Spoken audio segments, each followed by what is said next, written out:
नमस्कार, मैं हूँ पंडित संतोष भारद्वाज। आज का विषय है हृदय रेखा की अनुपस्थिति।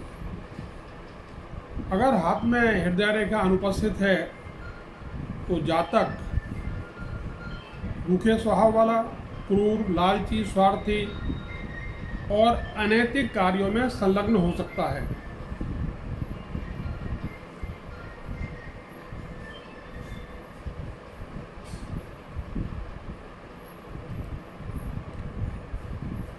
ऐसे व्यक्तियों में सहृदय का अभाव होता है, स्नेह प्रेम कम होता है, निर्दयी होते हैं, क्रूर होते हैं, धोखेबाज, बेईमान हो सकते हैं, झूठे हो सकते हैं।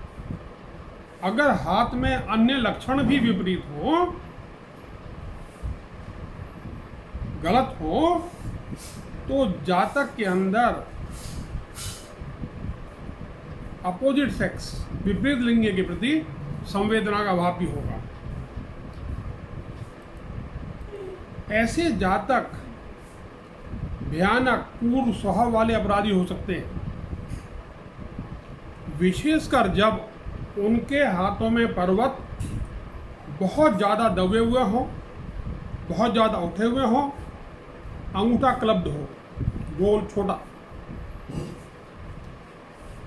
अब हम पहले लेते हैं बुध के बारे में। ये बुध स्थान है, पर्वत है। अगर हाथ में हृदय रेखा अनुपस्थित है, बुध पर्वत बहुत ज़्यादा दबा हुआ है, बहुत ज़्यादा उठा हुआ है, तो जातक बेईमान होगा ही होगा। बुध की उंगली टेढ़ी है तो ऐसे आदमी पर विश्वास नहीं करना चाहिए। ये धन के लिए कभी भी किसी भी व्यक्ति की कोई भी सीमा पार कर जाए, कोई पता नहीं ऐसे लोगों का। धन के लिए हत्या करना तो सामान्य बात है इन लोगों के लिए। झूठे, बेईमान, ठग, जालसाज जितने मिलेंगे आपको, इनके हाथ में ये अक्षर मिलेगा ही मिलेगा। अब हृदय रेखा का अभाव है और मंगल उठा हुआ है। दो मंगल हैं, निम्न मंगल और ये उच्च मंगल। मैं उच्च मंगल की बात नहीं कर रहा, निम्न मंगल की बात कर रहा हूँ। ये निम्न मंगल है। अब ऐसा व्यक्ति मंगल उठा हुआ है, क्रूर हत्यारा हो सकता है, बस उकसाने भर की देर है।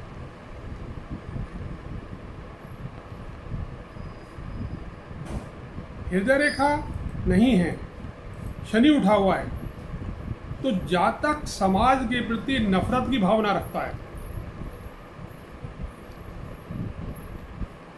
हमेशा दूसरों को बर्बाद करने में लगा रहता है। वो परेशान भी रहता है, चिंतातुर भी होता है। बृहस्पति उठा हुआ हो तो जातक असामाजिक होगा, क्रूर होगा, निर्दयी होगा। सूर्य पर्वत के उठे होने पर हृदय रेखा ना हो, जातक के अंदर ये अभाव बहुत कम होगा। ये जो प्रभाव है बहुत कम होगा। शुक्र पर्वत बहुत ज़्यादा उठा हुआ है तो ज़्यादा सा तो नहीं होगा, परंतु बिल्कुल ही खत्म हो जाए ये नहीं होगा। चंद्र पर्वत उठा हुआ होगा तो जातक ठंडे स्वभाव का होगा, स्वार्थी होगा। अब ये तो हुई हृदय रेखा की अनुपस्थिति की बात। अब मैं आपको दिखा रहा हूं, आप उसको देखिए गौर से। यहां पर आप देख रहे हैं हृदय रेखा अनुपस्थित है।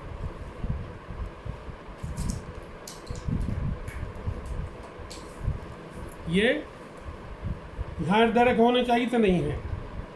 अब इसके अलावा एक दूसरा और देखिए आप था, ये इसको हम कहेंगे सीमियल लाइन, यानी एक ऐसी रेखा जो ज़्यादातर बंदरों के हाथ में मिलती है, या ऐसे व्यक्ति जिनका हाथ स्वभाव बंदर वाला हो। तो ऐसे व्यक्ति के हाथ में पर्वत बहुत दबे हुए हैं, बहुत ज़्यादा उठे हुए हैं, क्लब थंब है, तो भाई सावधान है ना ऐसे आदमियों से। ये कभी भी कुछ भी किसी प्रकार का उत्पाद कर सकते हैं और आपको बहुत ज़्यादा हानि पहुंचा सकते हैं। धन्यवाद।